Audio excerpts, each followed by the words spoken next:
graven image.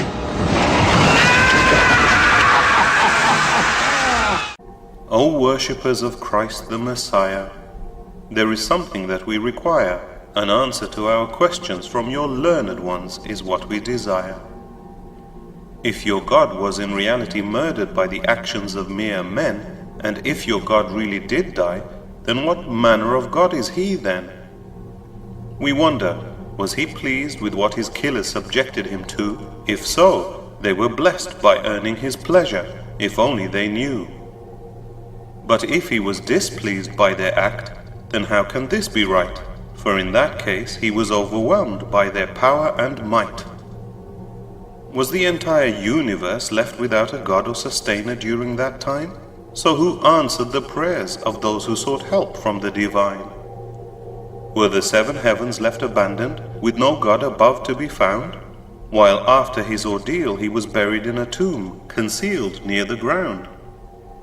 Were the worlds left alone to look after themselves, missing a God in loss, to manage their own affairs, whilst his own hands were nailed to the cross?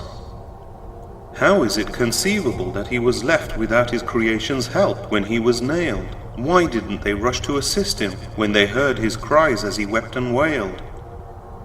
How could the wood of the cross carry such a burden, knowing what it bore, if it had its own God fastened to it, unable to save the one it should adore?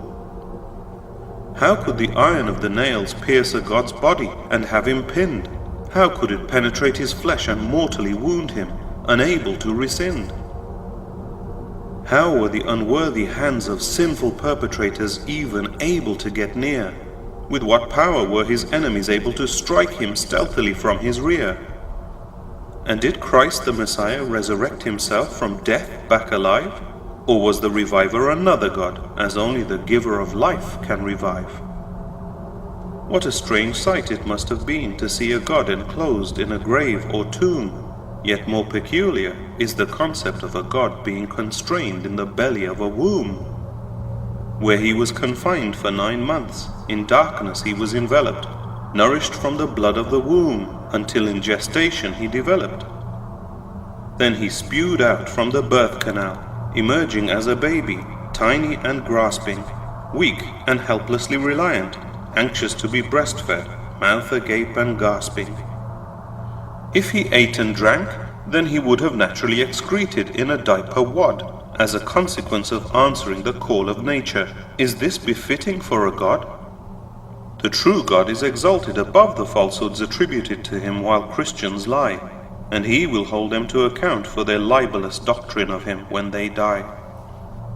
O worshippers of the cross, for what reason do you give it such veneration, and apportion blame upon those who reject it, assigning them to damnation? In rationality, considering its function, shouldn't the cross be broken and destroyed, along with he who innovated its significance? So St. Paul's dogma one should avoid. If the Lord was brutally nailed to the cross at the hands of his enemies in defeat, then the cross is cursed as a symbol of shame, and to glorify it is contempt and deceit. But instead of being despised, the object of affections is where the Lord died as he bled. Why glorify, carry, or kiss the wretched symbol, when it should be trampled upon instead? How is it that the Lord of the worlds was humiliated upon it, yet you worship it in glee? If you adore the object that killed your God, then you have set yourself up as his enemy. Just because the cross carried the Lord of the worlds, is that the reason you extol? Seeing that the original one is lost, don't replicas remind you of its humiliating role? In that case, why don't you prostrate yourself and worship graves in a similar vein? Why is it acceptable to venerate the cross, yet you abhor tomb worship in disdain? Yet you don't venerate graves or tombs, even if one was used as your God's last haven. Since the tomb contained your Lord, why don't you worship it instead of seeing it as graven? So, O worshippers of Christ, wake up and realize the folly upon which you depend. For unlike God Almighty, Christ had a beginning, and in death he will have an end.